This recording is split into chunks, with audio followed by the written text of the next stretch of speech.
Right. So, Well, that's interesting about hiding, because you didn't trust the banks a lot of times, because in the Depression, the banks failed, didn't they?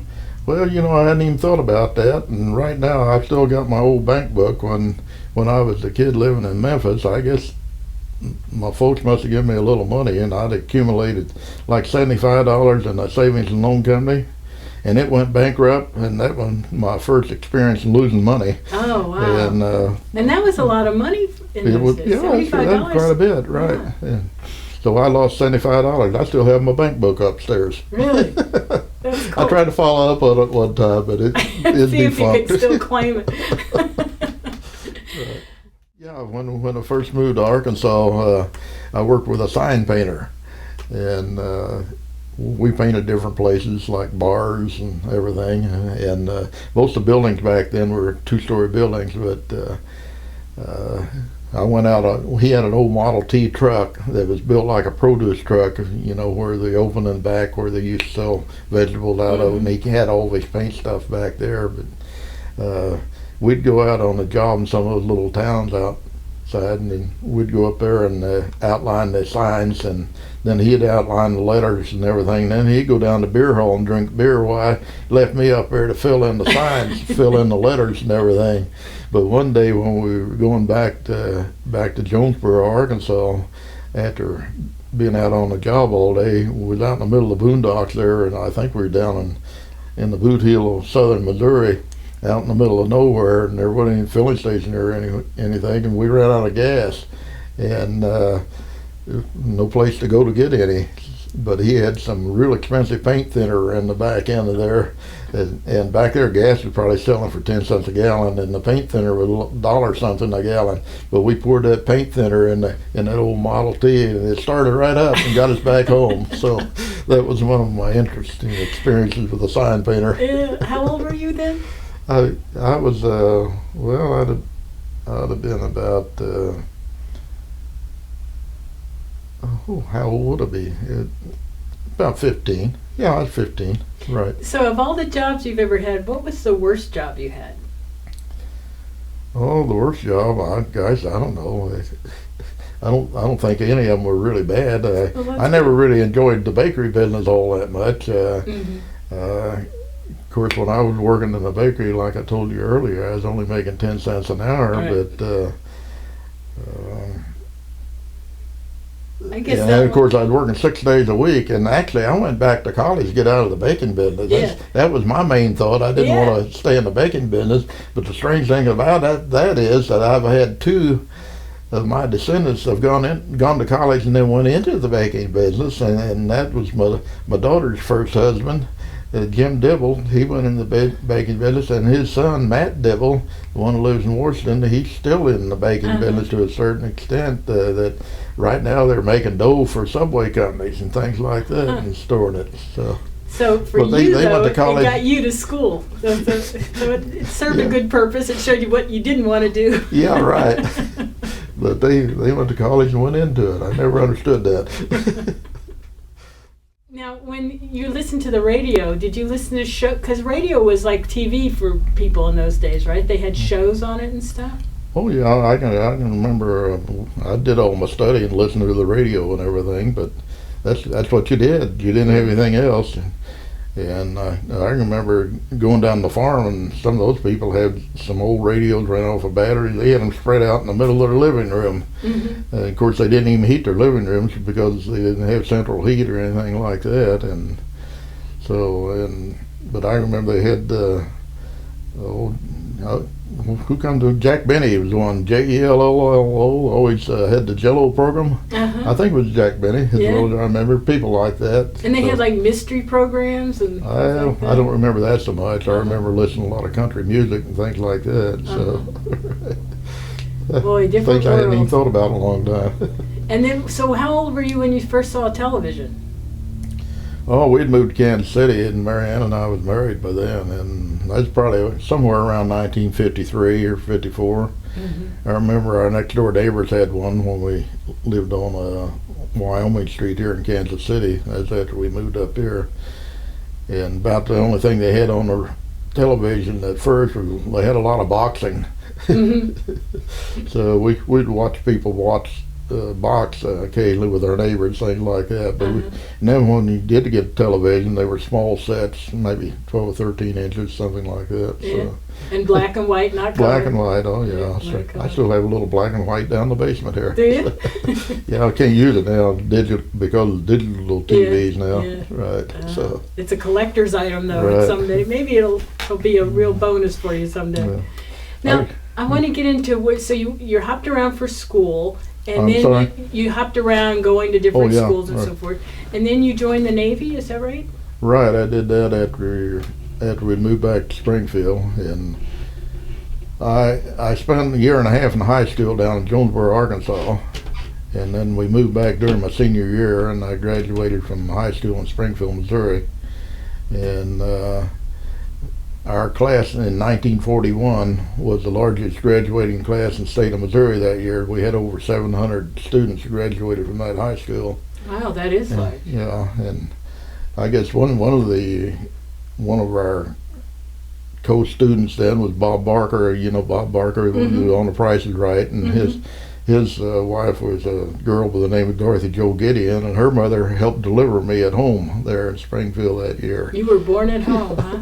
Right, but then I started in a college that year in 41 at Drury College, and unfortunately I hadn't had the proper math courses. I didn't take algebra and geometry and things like that in high school, and I was pretty lost in college because I was trying to take physics and things like that. Oh, and yeah, if you don't have that math I didn't background. have the proper mathematical background really. Yeah. So I played in the dance band and played 6-man football and worked in the bakery and things like that. And so I was about ready to give it up and join the Navy in November of 41, and my dad talked me out of it. So, and then shortly after this, when World War II started on December the 7th, 1941, and immediately And tell me where you were on December the 7th. I was playing 6-man football on the campus there at Drury College on a Sunday. And tell me what your thoughts on that when you found out that Pearl Harbor had happened. Well, we heard the news while we were doing that, and then we had serious discussions about it, I guess, and we were trying to listen to the radio and find out what was going on and everything. But shortly after that, I was working in the bakery, and they wanted somebody to help deliver bread to Fort Leonard Wood, and so I started helping deliver bread to Fort Leonard Wood. We'd get up about 3 o'clock in the morning and wouldn't get back to about 6 o'clock at night. And the mud at Fort Leonard Wood was about 2 feet deep, and we delivered bread to the mess halls, and all they had was planks running out to the mess halls, and it was really a mess. That's when I decided I didn't want to be in the Army.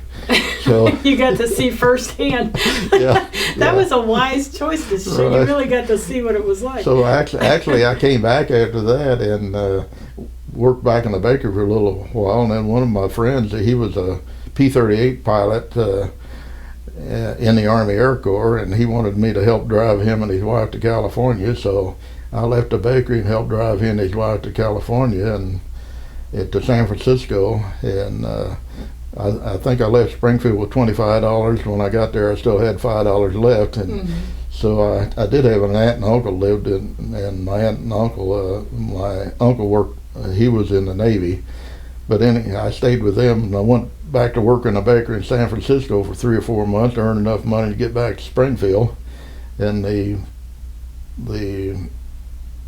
my friend that was a P-38 pilot, he got shipped over to China and got shot down and killed. Anyhow, I started back into college again at SMS there in Springfield. It's now Missouri State College, but I only went about a week. My boss wanted me to go to Minnesota fishing, and it was 103 degrees, I think, in Springfield there about the first week of September in 1942, and so I went with him and went fishing up in Minnesota, and we got up there and it snowed about a foot, and then one of the fellows that was with us, he had a heart attack and fell in the lake, and oh my God! I guess that's why I went to Minnesota, because I jumped in the lake and pulled him out, and fortunately it was only about 6 feet deep there where So I got he him had a out. heart attack and fell in the lake, Yeah, and you had to jump in and get him. Yeah, he plunged right off the dock all the way over a big fish box, Wow. about 4 foot wide, in one end of the lake, and it was cold. I had on a heavy coat and everything, but some other people there helped Did pull he us out there. survive? Yeah, he survived. Oh, that's Right. good. Man, So- that was a good reason to be there, wasn't it? Right, so that's when I came back and joined the Navy. You wonder when I joined the Navy, so I went in October '42. Mm-hmm. I said the fellow I joined the Navy with, Jack Humble, a friend of mine, so we decided to join the Navy together, and we went to boot camp at the Great Lakes, Illinois. We got separated up there, and he went to radio school for submarines, and I went to radio school for aircraft. And Jack got lost on his submarine got sank on his second patrol out off the northern shoreline of Japan. And to my knowledge, they've never found a submarine, or there were no survivors from it. There was an interesting article in the American Legion magazine here just last month talking about they'd found 5 of the 52 submarines that were sunk during World War II, but his was not one of them. But his submarine happened to be mentioned in that article. Is what made me think of it again. Yeah. What was his last name? Humble, Humble. Well, Good-looking guy. that was a time when, I mean, I just can't imagine where there was loss of your friends and Yeah. family, and what a hard time. Well, I could never have served on a submarine, I don't think, because I'd have had claustrophobia. Yeah. But in fact, I never did like airplanes that were closed in. The dive bomber that I flew in most of the time, we had open air in that. So. Oh, did you? I was yeah. wondering, because I would think there would still be a cramped space. And we actually had dual controls in it too. So I actually had about 160 hours flying the dive bomber when we was on patrol and things like that. So. And where did you have your training?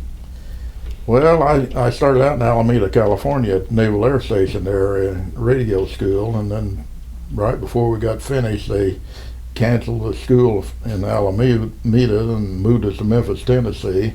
And I went back there and finished the training, which was a very short period of time, and then went from there to Hollywood, Florida, where I went to gunnery school. And then from there I went up to Jacksonville, now Cecil Field, and that's the name of their main airport now. I don't know whether it's the same spot or not, but I suspect it might be. But that's where I went in what they call operational training. That's where we started flying in airplanes, and I was flying SBDs, they call them. They were Douglas dive bombers. And from there on... So were you trained to fly and land on aircraft? Was that? Well, we trained for that, but I never did serve on an aircraft carrier. I was always rock bound, they called it. Rock bound? I was based on islands in the South Pacific, primarily in the New Hebrides, and though we had some units up in the Solomon Islands, and I made several trips up in there. But I was in a scouting squadron. Well, I was in 2 different scouting squadrons and one carrier aircraft service unit for a short period of time in between the two. But So a scouting squadron is where you go out to just do well, we were looking for submarines and things like that, and we went out and met ships, and we went along with task force and things like that. When you were doing that, defense. did you ever have enemy air attacks or anything like that? No, I never did, but my squadron, they sank one Japanese submarine, but I wasn't involved in either one. Then I think we sank a whale one time, but I don't think we sank never didn't even see a submarine. Then actually, the only time I ever got shot at was from the cruisers and the battleships of our own Navy when we No, I'm serious. We went out. The task force was headed north somewhere, and we were out patrolling and going along with the task force. And all of a sudden, I looked around, and all these shots and everything, Oh my gosh! bursting all around the plane and everything. And I looked down there, and they were shooting at us. I picked up my bike and told the pilot, "Get out of there!" They're trying to shoot us. So anyhow. We did, and we found the airplanes carried what they call IFF gear, which is identification friend or foe, and they could be picked up on radar. And ours wasn't working that day, so they just assumed they just assumed we was the SBD, a dive bomber, looked a little bit like a Zero, a Japanese airplane, fighter plane. Tell me about the IFF. So how was the signal? How did it change the radar? Well, it sent out a signal that was on the radar frequencies, which could be picked up on radar receiving sets. I see. And if you didn't have the signal, well, you're assumed to be enemy. Enemy, right. So they shot at us. But did you guys get hit? Did the plane get hit? No, they're awful close. They had the right range. They just didn't, a little slow. So you were the radio man. How big were these planes that you were flying? Well, the SBDs, the dive bombers, were only carry 2 people, a pilot and a radio man or a gunner. And most of my flying was in that plane. And then our squadron had a TBF, was a torpedo bomber, and we was flying in it one day. And January the 5th, 1945, well, we had mechanical failure and the engine quit, and we crash landed in the ocean and had a little trouble getting out of that, and spent 9 months in the hospital after that. So you crashed in the ocean, and Yeah. so what happened? Were you all floating in the water there? Well, I had a lot of trouble getting out of the airplane in the first place. The radioman sat down below. It carried 3 or 4 people. The TBF did it. In fact, it was the largest single-engine plane that they had during World War II. But the radioman sat down below, and when we hit the ocean was real rough, and we were carrying depth charges, and they tore through the bulkhead there and apparently pinned my legs, and had a compound fracture in my left leg and a simple fracture in my right, and I guess it knocked me out temporarily. So you had fractures in both of your legs? Yeah, but simple fracture in the right leg, but a pretty bad one on my left Yeah. leg. It broke through the skin about 4 or 5 different places. So you're in the plane. You're broke. How did you get out of the plane? Like, Well, you just I do. guess huh? when I revived, it knocked me out. I had cuts and bruises all over me, but when I was trying to get out, I remember the water was up almost to my neck, and you had a lever on the door. You could pull the pins out of the door, and which I did, but it didn't come out. And I remember I beat on it quite a few times before it ever fell out, and I was just stunned. Actually, I finally swam out of the plane, and by then the gunner and the pilot had gotten a life raft out, and of course when I tried to get in the life raft, with my left leg, the tibia and fibula both were broken through the skin, and I just kind of fell back in the water then, and one of them grabbed me and inflated my life jacket because I hadn't even inflated it. But were you able to get in the boat? Well, they got me in it, They yeah, did but you? then they had to put a tourniquet on my leg and everything, and we actually got a radio message out and it took about 2 hours before they found us. So they found us and they got picked up, and I spent about 9 months in the hospital after that, and had a cast on my left leg there for about 7 months. Jack, So- how old were you when all this happened? I'm sorry? How old were you? Well, I went in the Navy when I was still 18, and right before I turned 19, and I got out when I was 22. After I got out of the hospital, they sent me back to duty, and I ended up in the hospital there in Memphis again, and I got transferred back to, actually they transferred me to Philadelphia first, and I got up there, they said they didn't want me, and they sent me to Illinois, and I got there, and they said, "What are you doing here? We don't need a radioman." It's primary pilot training base, what it was. And I said, "I don't know, they just sent me here." Of course, I was the one that requested it. So I said I just want to get closer to home. Right. So I ended up down in Norman, Oklahoma. It's now under part of the University of Oklahoma there in Norman.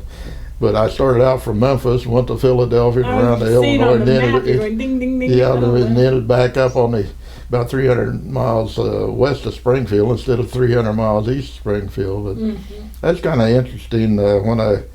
When I first got back to San Francisco, they had me in a naval hospital there, and my uncle he was an enlisted man when the World War II started, a pharmacist first class, and they immediately made him a chief, and not long after that a warrant, and then they commissioned him. He ended up a lieutenant commander, but he knew everybody there on the West Coast, and they had anything to do with the medical end of the Navy. My aunt, she she was a secretary for an admiral there on the West Coast, and first thing I knew was somebody, some captain called over to the hospital there in San Francisco and asked this nurse, said, ask Jack Mooney where he wants to go.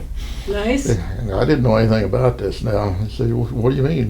Where do I want to go? I said, well, we're going to transfer you to some other hospital. Where would you like to go? And I said, well, I'd like to get back as close to Springfield, Missouri as I could. And said, well, we have a hospital in Memphis, so tell them we'll fly him out of there like on a Monday or Tuesday like that. And this nurse is just flabbergasted.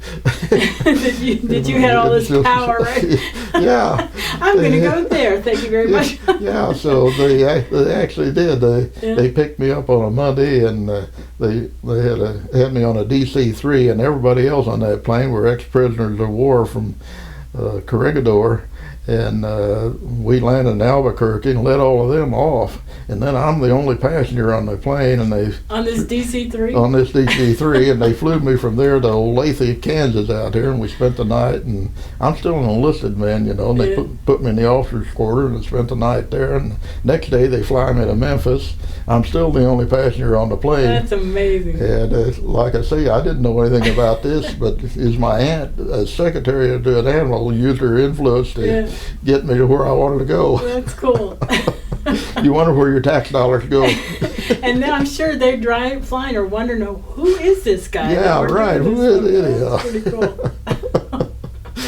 You know, just back to being in the service and going through all that, how did you handle all that pressure, and what worked for you to get you through all that? Well, I don't remember anything about pressure and things like that.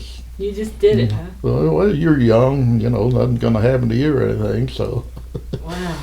And, you know, it's interesting. It was a change of pace and everything, so I didn't get back into college till after I got discharged from the Navy. And of course, by then we were married. Yeah.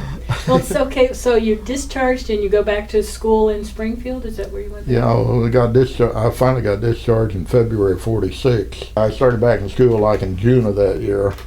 And I went straight through then summers and everything. So up to then I'd started to college. This is my third try starting at college, and I didn't have any credits yet, but I went through 2 years and 9 months. So, and got a degree in accounting, and I would have had one in business also had I had one more course, but being married and everything, I didn't want to go back for another term to get one course. And so what'd you do from there?